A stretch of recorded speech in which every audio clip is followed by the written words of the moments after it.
Anong pakiramdam mo ngayon? Para? Ano yun? Nandito. Oh! What do you mean? I don't know, how do you feel about staying here now? Mas komportable ko na yun. Yeah. Kasi, sinabi ni Baron mas kanina komportable na ka ngayon. hindi ako masyadong stiff. Yeah. I really noticed that. Really? Oh, of course. Sa tingin ko. Ikaw, ganito na. Sa couch. Diba like this?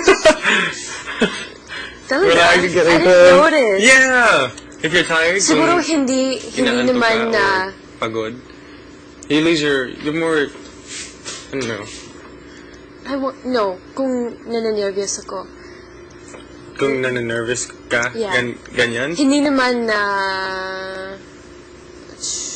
I'm losing voice. I think it's also part of socializing? No. Hindi. It's part of socializing. Even if you don't believe that or not. Wait, let me think. How do I sit at home? Oh, I know. How do you sit at home? Paano Paano ko kumakain? Upuan. No, sa bahay. No, ganito na lang ako sa bahay. Yes. When did this start?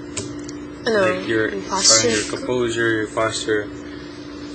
Ilan taon? No, I've always been. Kasi nga. Like 13? No. No, I've always had straight posture. I remember.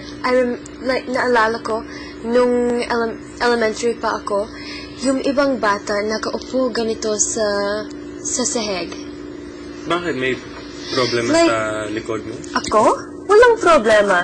Masakit lang kung okay, sabi mo, hindi mahaba. Masakit sa tiyan ko. Talaga? If you're like this? Kasi parang yung mga ribs ko tumatama sa tiyan ko. Okay. At masakit sa internal organs ko. So, okay. kung nakaupo ako ganito, masakit. Masakit siya sa tiyan ko. So talagang kailangan ganito. Killing two birds in one stone. Like yeah. With one stone. Okay. Okay. Naintindihan kita. Yes, naintindihan. You know, right? Naintindihan kita. Tama.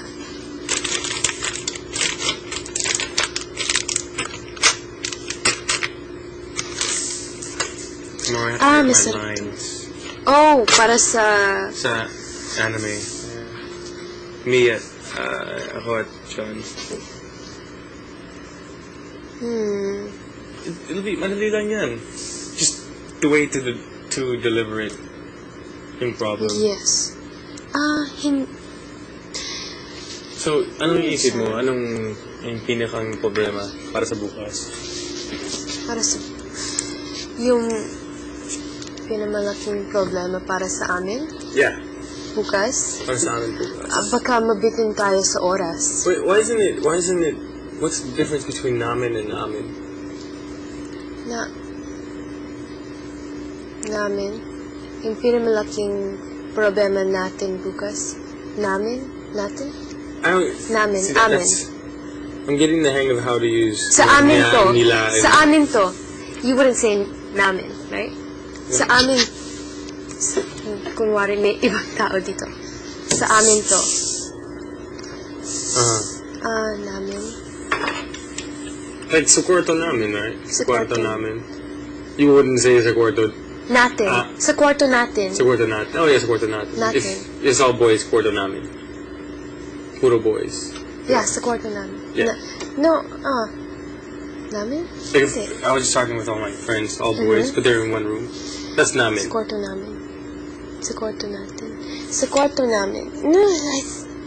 No, sa kwarto namin. No, hindi. Parang hindi tama. Sa kwarto natin. Sa kwarto natin. Sa kwarto natin. But if you're included in the conversation. But your room is there. Sa kwarto natin. Sa kwarto natin. That's what I get confused with. At saka, ano pa?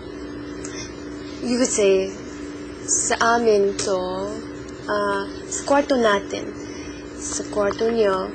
Pero sa kwarto namin... You didn't say sa kwarto nyo?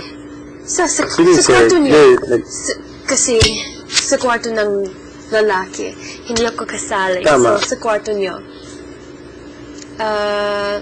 Namin? So, sa kwarto natin or namin? Namin. See, Siguro that's- tumingin sa dictionary Okay. kung namin. Kasi parang wala kong narinig. You can't sleep yung until namin. it's Where's discovered. the dictionary? Saan?